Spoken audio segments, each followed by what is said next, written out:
Looks like it's rain and wind today. Pretty strong winds too, actually. I'm so surprised when there's so many people aren't prepared for the rain during times like these. And what was going on today? It's kind of interesting reading this. Remember where that building that was on fire that I taped yesterday?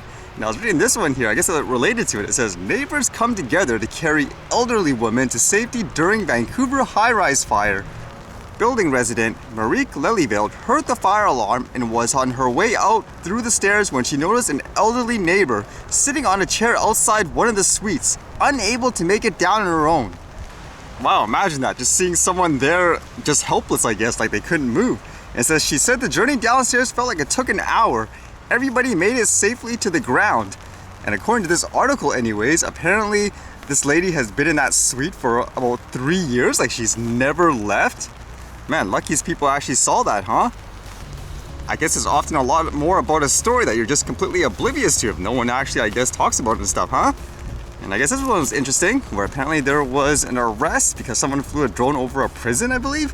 It says 2 arrested after drones spotted over Bordeaux prison in Montreal's north end.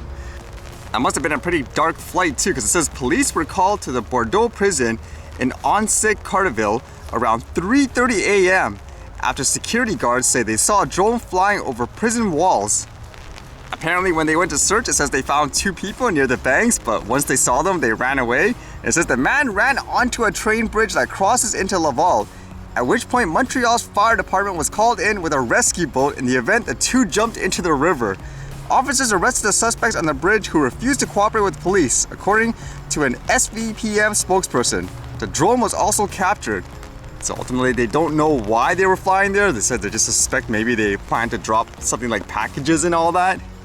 I'm still surprised with stuff like this where if let's just say someone sees a drone like the authority figures and they're doing something bad, they assume, why don't you just send your own drone up there? Wouldn't that be a lot faster actually than trying to pursue on foot? Because even for myself, if I notice like there's a drone just for fun, for the heck of it, let's see if I can actually find the person, you can actually do it pretty quickly. Although it is kind of interesting to see, I guess, what the counter drone tech is nowadays. And this one was kind of interesting to see. It says, Mobile Force Protection Program concludes with successful demonstration. I don't know what this is. It looks like they're firing something like confetti or something like that in the drone. Like, I guess it's just jamming things like the rotors and all that. I think it's a reminder too just how fragile a lot of these consumer drones are. A lot of people keep, I don't know, having this weird perception that there's some kind of humongous aircraft with a missile and all that. In most cases, they can be taken out by something as small as like what, a tree branch or something like that. Like those other videos, like even with large drones, all it takes is like 1 roll of toilet paper and that's it, it's down. But ultimately, that's where it should be. No over-the-top regulations, fear-mongering and all that. Just find a way to deal with it, so to speak, just like everything else in life.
Alright, looks like there's no flying today. I guess it's time for the archive.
Alright, see you guys later.